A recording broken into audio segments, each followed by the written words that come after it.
Well, America has experienced a rapid, in fact, a massive inflation in genders. At one point, biologists were allowed to determine what biology was, and there were two, male and female.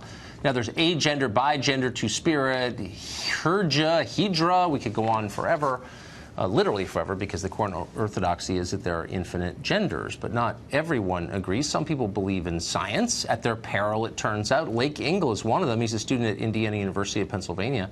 In a religion class, a class about Christianity, he stated his belief that there are two genders because, again, that's biology. And for that, he was told he had to apologize in front of the class, stand silently while they critiqued him for the education camp stuff. Lake Engel joins us tonight. Lake, thanks for coming on. Thanks for having me, Tucker. So I don't know if I was mischaracterizing that. You had this professor called Allison Downey who was so threatened because you disagreed with her that she tried to get you to sign some form apologizing for your unorthodox, non-allowed thoughts, and then what happened?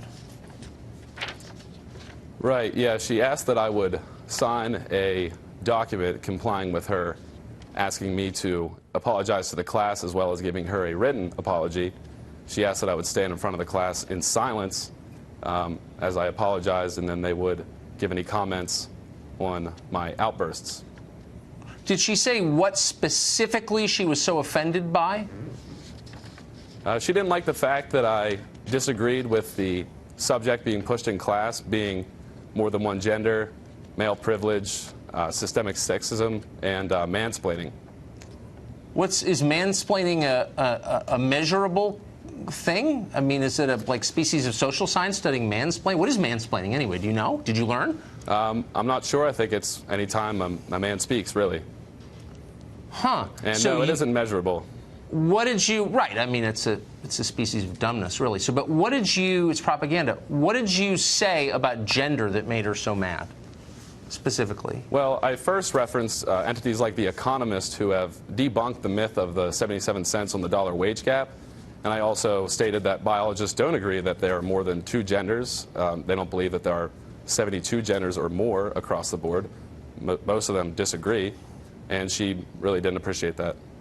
So by citing the longstanding view of biologists, the hard scientists, Allison Downey, who supposedly, you say she's a professor, tried to get you to stand in front of the class and take abuse. Did you do that? No, I didn't. I was supposed to, but she really didn't give me a chance. I was given 10 days to comply, but the day after she asked this of me, she decided to push it on through to the university's provost office to then hold a hearing, which would decide whether or not it could be allowed in class, period. Why do you go to this school? Or why does anybody go to this school or any other school? I mean, what are you getting out of this exactly? Well, I initially went for athletics my freshman year, but that's a long-gone dream now. I'm pretty much just stuck here.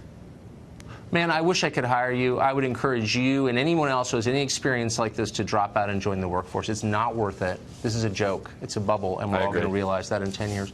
Like, you're a brave man for coming on. I appreciate it. Thank you. Thanks, Tucker.